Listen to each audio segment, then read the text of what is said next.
একজন সাধারণ মানুষ অপরাধ করলে যে আইনে তার বিচার হয়ে শাস্তি হবে, রাষ্ট্রের রাষ্ট্রপতি, প্রধানমন্ত্রী, মন্ত্রিপরিষদের সদস্য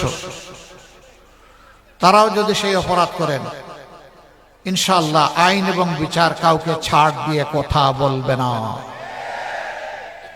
আইন সকলের জন্য সমান হবে, বিচার আর টাকার বিনিময়ে বিক্রি হবে না ইনশাআল্লাহ। গরিবের, অসহায় মানুষের কোনো বিচার নেই, বিচার সবসময় প্রভাবশালীর পক্ষে। এই বিচার ইনশাআল্লাহ আল্লাহ আমাদেরকে সুযোগ করে দিলে আমরা অচল করে দিব, এই বিচার আর চলবে না।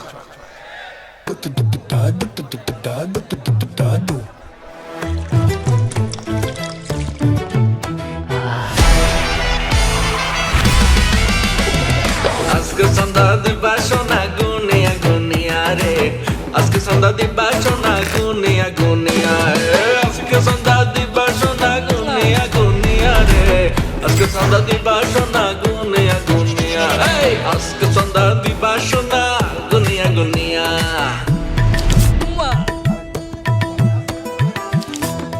ভাই সেই লাগতেছে। আমি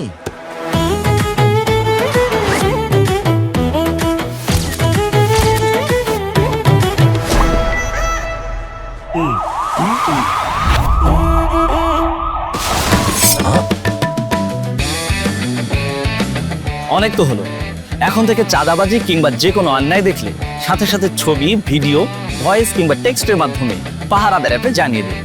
ব্যবস্থা গ্রহণ করা হবে মাত্র 24 ঘন্টার মধ্যে। নিরাপদ বাংলাদেশ গড়ার লক্ষ্যে আমরা প্রত্যেকে এক একজন দায়িত্বশীল পাহারাদার। অন্যায় অপরাধের অভিশাপ দূর করার লক্ষ্যে আপনার এবারের ভোটটি হোক দাঁড়িপাল্লার লক্ষ্যে। চলো একসাথে গড়ি নিরাপদ, চাঁদাবাজি মুক্ত নতুন বাংলাদেশ। ওই বাংলাদেশ আর দেখতে চাই না, যেই বাংলাদেশে আমার মা, বোন, জায়া, কন্যা কারো কোনো জীবন এবং ইজ্জতের নিরাপত্তা নাই। এই বাংলাদেশ দেখতে চাই না। এই বাংলাদেশও দেখতে চাই না যেই বাংলাদেশে চাঁদার জ্বালায় সমস্ত মানুষ অতিষ্ঠ। ওই বাংলাদেশও দেখতে চাই না নিরীহ মানুষের বিরুদ্ধে মিথ্যা মামলা দিয়ে তাদেরকে আদালতে হাজির করে হেনস্থা করা হয়, তাদের উপর পৈশাচিক নির্যাতন করা হয়। সেই বাংলাদেশও দেখতে চাই না। ওই বাংলাদেশও দেখতে চাই না যারা নির্বাচিত প্রতিনিধি হবেন তারাই চরিত্র হারিয়ে লুণ্ঠনকারী হয়ে যাবেন। সেই বাংলাদেশ দেখতে চাই না। আমাদের অঙ্গীকার স্পষ্ট, আমাদের যারা নির্বাচিত হবেন আল্লাহ তাআলার মেহেরবানিতে এবং আপনাদের দোয়া ভালোবাসা বুঝে তারা প্রতি বছর একবার জনগণের সামনে তাদের আয় ব্যয়ের হিসাব প্রকাশ করতে বাধ্য হবেন। শুধু নির্বাচিত প্রতিনিধি নন, তার পরিবারের প্রত্যেক সদস্যের আয় ব্যয়ের হিসাব দিতে হবে। তিনি জনগণের সম্পদে হাত দিয়েছেন কিনা তা জানার অধিকার এই জনগণের অবশ্যই আছে।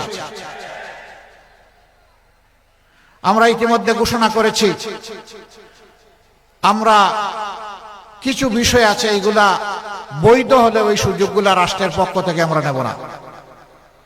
কোন প্লট অত্যন্ত স্বল্প মূল্যে যেটা এমপি মন্ত্রীদেরকে দেওয়া হয় সেই প্লট আমরা নেব না। আমরা বলেছি বিনা ট্যাক্সের গাড়ি আমরা কিনবো না। তৌফিক তাকে ট্যাক্স দিয়ে গাড়ি কিনবো, না তাকে রিক্সা চড়বো, এইটাও যদি না তাকে পায়ে হাঁটবো। কিন্তু জনগণের তহবিলের অপব্যবহার করব না। এরকম আরো কিছু বিষয় আছে যেগুলা বাদ দিয়ে চলা যায়। সাধারণ জনগণ যেভাবে চলে আমরা ইনশাল্লাহ সেইভাবে চলবো।